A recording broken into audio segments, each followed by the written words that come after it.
नमस्कार दोस्तों, हर हर महादेव। स्वागत है आप सभी का मेरे YouTube चैनल शंभू की लाडली में। तो आज के इस वीडियो में हम जानेंगे कि शिवलिंग के ऐसे कौन से 5 स्थान हैं जिसको स्पर्श करने से हमें शिव जी की कृपा प्राप्त हो सकती है। तो ये उपाय जो है पंडित प्रदीप मिश्रा जी के द्वारा बताया गया है।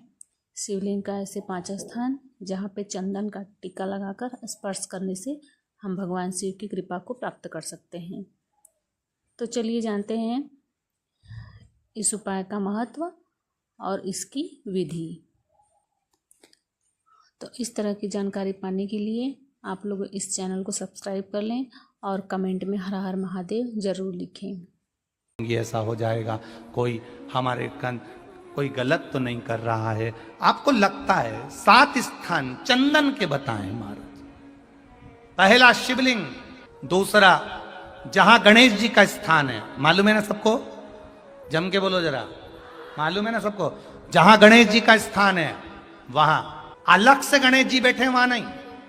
शिवलिंग में जलाधारी के ठीक सामने राइट में गणेश, लेफ्ट में कार्तिकेय, बीच में अशोक सुंदरी। तो पहला चंदन बाबा के शिवलिंग पर, दूसरा गणेश जी पर चंदन की उंगली, तीसरा षडानंद कार्तिकेय पर चंदन की उंगली, चौथा अशोक सुंदरी पर चंदन की उंगली, पांचवा जलाधारी पर चंदन की उंगली, छठा जो शिवलिंग का जल बह रहा है इसके ठीक विपरीत की ओर चंदन की उंगली, और सातवां चंदन नंदी के मस्तक के ऊपर जो 2 सींग लगे रहते हैं उस पर चंदन की उंगली।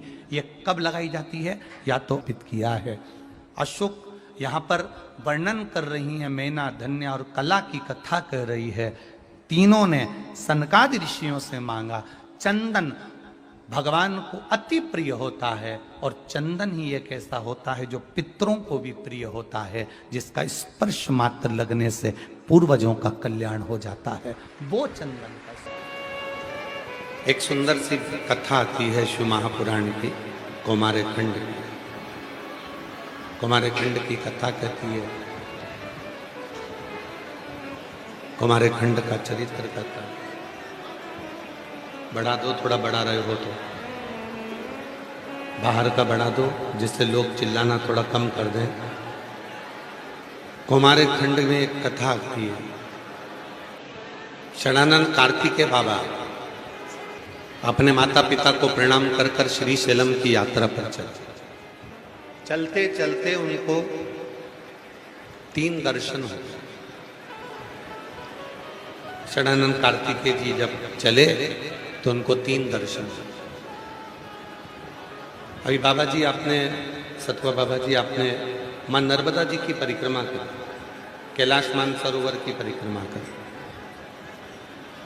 माई नर्मदा की परिक्रमा करते करते आपने अनुभव किया होगा कि बीच मार्ग में माई नर्मदे हर लोग बोलकर जब चलते हैं तो उनके स्वरूप में भी मां नर्मदा का दर्शन हो और कंकर में शंकर का दर्शन। षडानंद कार्तिकेय जी बाबा जी जब चले तो 3 दर्शन षडानंद कार्तिकेय जी ने किए, और 3 दर्शन जब षडानंद कार्तिकेय जी ने किया, अपने माता को पिता को प्रणाम कर कर जब चलते हैं तो 3 दर्शन। और वो 3 दर्शन, उसमें पहला दर्शन था जिस पथ पर चल रहे थे उस पथ पर वन क्षेत्र का दर्शन, वहां के वन का दर्शन। दूसरा दर्शन था पक्षियों का दर्शन, और तीसरा दर्शन था वन में रहने वाले पशुओं का दर्शन। जरा विचार करिएगा। कौमार खंड की कथा कहती है शिव महापुराण की कि षडानंद कार्तिकेय जब चले प्रणाम कर कर अपने माता पिता को श्री शैलम के लिए, तो वहां वन क्षेत्र का दर्शन किया, पक्षियों का दर्शन किया, पशुओं का दर्शन किया, और कुछ देर श्री शैलम की भूमि पर बैठ गए, विचार करने लगे। मन में चित्त में हृदय में विचार कि ये पूरे वन क्षेत्र में एक एक पत्ते में, एक एक पक्षी में, एक एक पशु में किसका संचार है? कौन है इसमें? इस पूरे वन क्षेत्र में कोई पौधे को लगाने वाला नहीं है। इस पूरे जंगल क्षेत्र में कोई पक्षी को दाना देने वाला नहीं है। इस पूरे वन क्षेत्र में, जंगल में कोई पशु को भोजन देने वाला नहीं। तो फिर इस वृक्ष को लगाया किसने? पक्षी को दाना दिया किसने? और पशु को भोजन दिया किसने? मनुष्य तो अपना कर्म करता है। 84 लाख योनियों में 83,99,999 योनियां छोड़ दो, उसके बाद में केवल एक योनि है मनुष्य की योनि, जो पैसा कमाती है, जो धन कमाती है, नौकरी करती है, सर्विस करती है, धन कमा कर लेकर। 84 लाख योनियों में केवल एक योनि है मानव की योनि, जो नौकरी करती है, सर्विस करती है, धंधा करती है, बिजनेस करती है और धन कमा कर लेकर आती है, कर्म कर। चींटी नौकरी नहीं करती, पैसा नहीं कमाती। कोयल नौकरी नहीं करती, पैसा नहीं कमाती। हिरण नौकरी नहीं करती, पैसा नहीं कमाती। माथे में रहने वाली जुआ नौकरी नहीं करती, पैसा नहीं कमाती।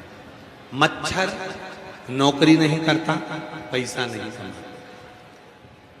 84 लाख योनियों में 83,99,999 योनि ऐसी है जो ना नौकरी करती है, ना धंधा करती है, ना बिजनेस करती है, ना फैक्ट्री डालती है, बस